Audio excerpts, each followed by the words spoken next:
Um dos destaques do dia, o Supremo Tribunal Federal começa a ouvir hoje as testemunhas de defesa de Anderson Torres, no processo que apura tentativa de golpe de Estado. Pedro Moreira está de volta com as informações. Pedro, quais são os destaques então por aí dos depoimentos lá no Supremo Tribunal Federal? Quem é que está nessa lista, hein?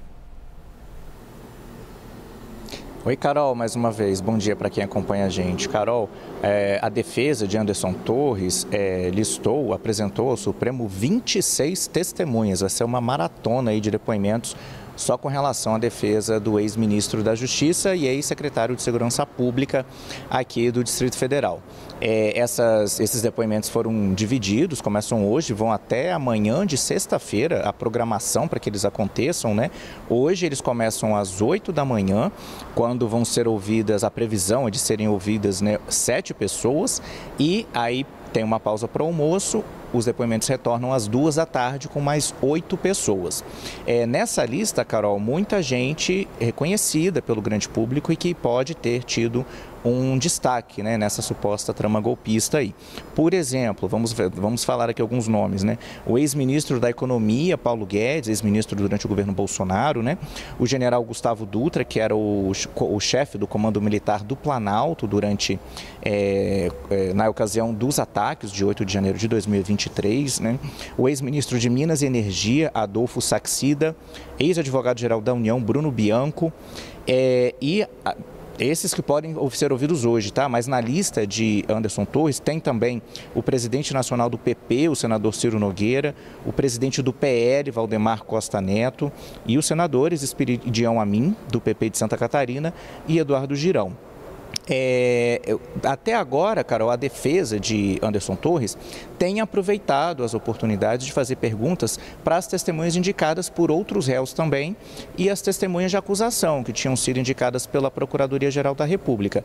A defesa de Torres vem tentando afastá-lo, né, de qualquer tentativa aí de articulação para a suposta trama golpista e tem conseguido isso. Até então, as testemunhas vêm dizendo que não presenciaram a participação de Torres em nenhuma articulação nesse sentido. Inclusive, um dos depoentes, né, o ex-comandante da Aeronáutica, tenente brigadeiro Carlos de Almeida Batista Júnior, ele pediu para corrigir uma informação que ele tinha dado durante um depoimento à Polícia Federal, ainda na fase do inquérito, né? Ele disse que tinha visto Anderson Torres em uma das reuniões que tratou daquele documento que ficou conhecido como Minuta do Golpe, e aí no depoimento ao Supremo, Batista Júnior pediu para corrigir essa informação, disse que não tinha certeza da participação de Anderson Torres. Outro destaque aí durante os depoimentos que já aconteceram, esses não de testemunhas de defesa de outros réus, né, ou da acusação, os advogados de Anderson Torres protagonizaram ali um dos momentos de bronca, né,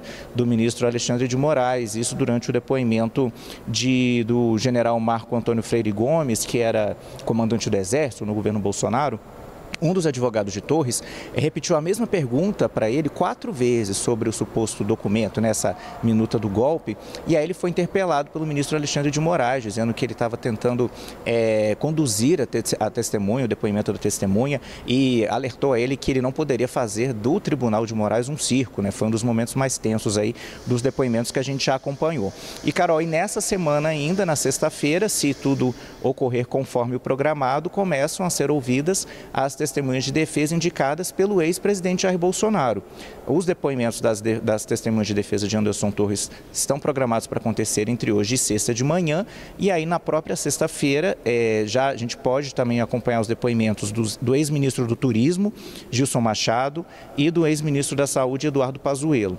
Para te devolver, Carol, nessa segunda-feira foram ouvidas 8 testemunhas indicadas pela defesa do general Augusto Heleno, que era ministro, né, durante o governo Bolsonaro, ele que era o chefe do Gabinete de Segurança Institucional. Entre essas 8 testemunhas estava, por exemplo, o ex-ministro da Saúde, Marcelo Queiroga. E todas as testemunhas ouvidas ontem também afastaram Heleno aí de qualquer tentativa de articular para um possível golpe. Uma das testemunhas até disse que Augusto Heleno apoiava a adoção do voto impresso no Brasil, mas que ele não tinha demonstrado nenhuma intenção aí de fazer com que Bolsonaro permanecesse no poder por meio de ruptura institucional. Carol.